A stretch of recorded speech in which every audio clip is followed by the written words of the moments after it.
soit béni et glorifié. Dans 2 Corinthiens 7 et verset 1, il va dire « Ayant donc de telles promesses, bien-aimés, il nous appelle. » Vous voyez pas là le privilège que Dieu nous appelle, les bien-aimés. Et je souhaite de tout mon cœur que le Seigneur puisse t'appeler toujours bien-aimé. Au nom du Seigneur, bien-aimé,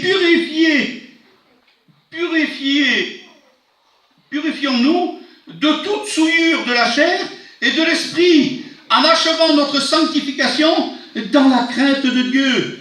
Au nom du Seigneur, il nous dit de nous purifier de toute souillure de la chair et de l'esprit, en achevant notre sanctification. On a besoin au nom du Seigneur.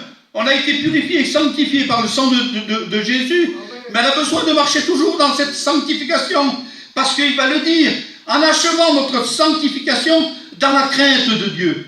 C'est important d'avoir la crainte de Dieu. Amen. Vous savez, un chrétien, quand il a la crainte de Dieu, c'est qu'il y appartient toujours. Amen.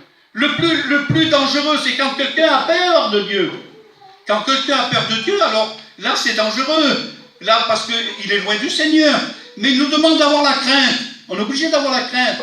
C'est le créateur de toutes choses, au nom du Seigneur, il est tellement grand. Mais il nous dit, en achevant notre sanctification, ça veut dire qu'on n'a pas fini de marcher. On n'a pas fini encore sur cette terre. On a besoin, et tous les jours de notre vie, on a besoin de marcher dans la sanctification. La sanctification, c'est de se mettre pas à part une heure, mais d'éviter toutes les choses du monde, ça ne nous appartient pas. On ne veut plus marcher avec ça, vous comprenez très bien au nom du Seigneur. Parce que c'est Jésus qui a payé à la croix.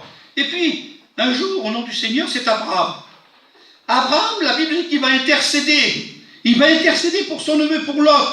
On a le privilège, nous croyants, d'intercéder pour quelqu'un qui a besoin de Dieu. Vous avez vu, quand on prie pour les malades, on intercède.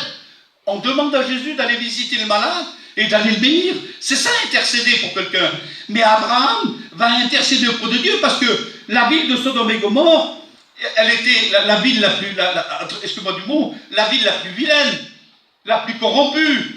Et puis, Dieu va parler à Abraham, il va dire, je vais détruire la ville. Mais Abraham, il va dire, il va intercéder. J'ai mon neveu dans la ville. Il y a sa petite famille là-bas. Tu ne peux pas détruire la ville parce qu'il est au milieu. Mais la parole de Dieu va dire que Abraham va parler souvent à Dieu. Il va lui poser des questions en plusieurs fois. Je n'ai pas le texte sous les yeux, mais si vous savez, c'est tout un paragraphe, c'est quelque chose d'important. Et à chaque fois, Dieu remet un peu plus loin. Et remet un peu plus loin. Et au nom du Seigneur, et je bénis le nom du Seigneur. Alors, Abraham a dit, il demande à Lot d'épargner son neveu et sa famille. Et il va dire que l'Éternel s'en alla quand il avait fini de parler à Abraham. Il n'est pas parti, Dieu. Tant qu'il n'avait pas fini de parler à Abraham, il n'est pas parti. Au nom du Seigneur, tant que Dieu parlera dans notre vie, dans notre cœur, il ne faut pas qu'on parte, vous comprenez bien. Quand on a les réunions, quand on a des missions, quand on des réunions de prière ou autre, quand on peut avoir la communion de Dieu, même chez nous, il ne faut pas partir. Parce que si Dieu va nous parler, il nous donne le privilège de lui parler, vous ne vous rendez pas compte? Ce soir, je suis en train de prêcher et vous êtes là, simplement en priant, vous parlez avec le Seigneur. Vous ne voyez pas le privilège au nom du Seigneur.